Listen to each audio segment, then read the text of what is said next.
Basically, that's a high-tech, large thing where the inventors work in teams. Then the cities are about equal, if you look at the same kinds of patents. So that figures. We're pretty much a homogeneous group.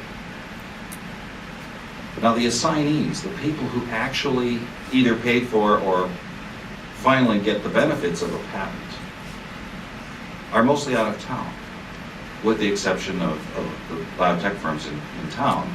Only about 1/8 of the patents that are filed are owned by people here.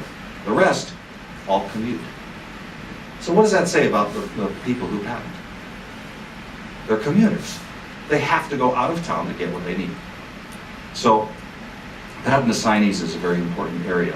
My own example, I just mentioned this to give you an idea of how patents really are misleading sometimes. The first 10 years I was in engineering, I got 3 patents. The last 16 years I got 40, and I got 10 more pending. What's the difference? I'm the same guy. It's just the circumstances and the host of that is willing to pay for the patent mill to make things happen. So sponsorship strongly influences patents. And also sponsorship pulls the ideas out of town. So that's the problem. I really wanted to show you this chart, so I'm just going to mention this. If you take the number of patents that we as Murrietans have, and Temecula too, and you divide that into the population, you figure out how many patents per person per year that we apply for. And it kind of gives you an idea of the activity and innovation going on in the town. So we can actually compare with Riverside, with Anaheim, some pretty large towns. San Diego is maybe twice what we are, more patents per person. Irvine is about 5 times what we are, and that's because of the large number of large companies in Irvine that get patents. If you look at the patent base, that's what you'll see. San Jose is similar. Well, we understand that, right? It's a high-tech area near Silicon Valley, a lot of large firms. Menlo Park is a community that's smaller than ours.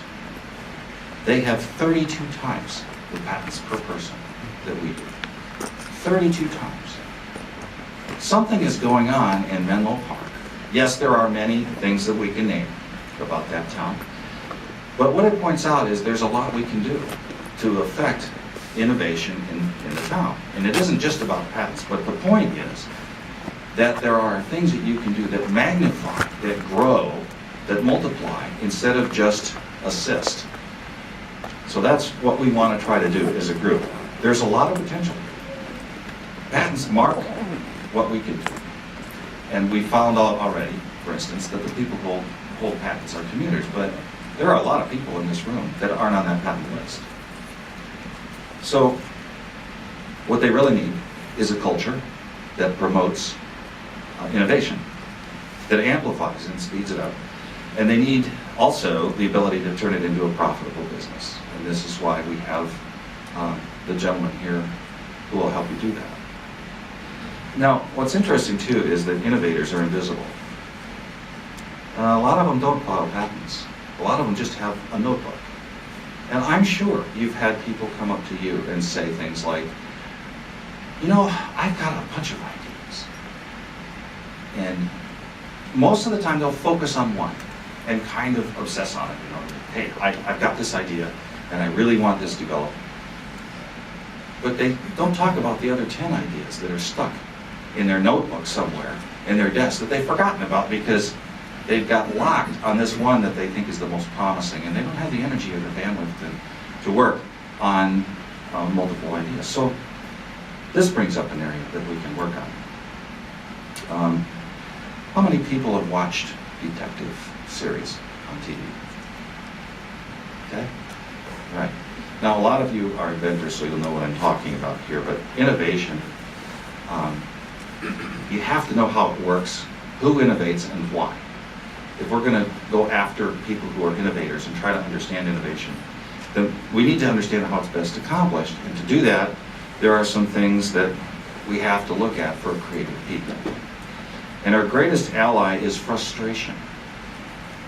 Because it turns out that if you look at large companies,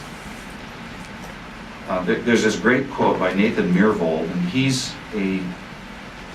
was one of the founders of Microsoft. Okay? And he writes this, he says, "Stories of great inventions are rife with examples of the almost subversive nature of the activity. Inventors in large companies generally do their work despite, not because of, their jobs." Have you ever gone into a company and found the chief inventor? The title doesn't exist. Inventors don't exist.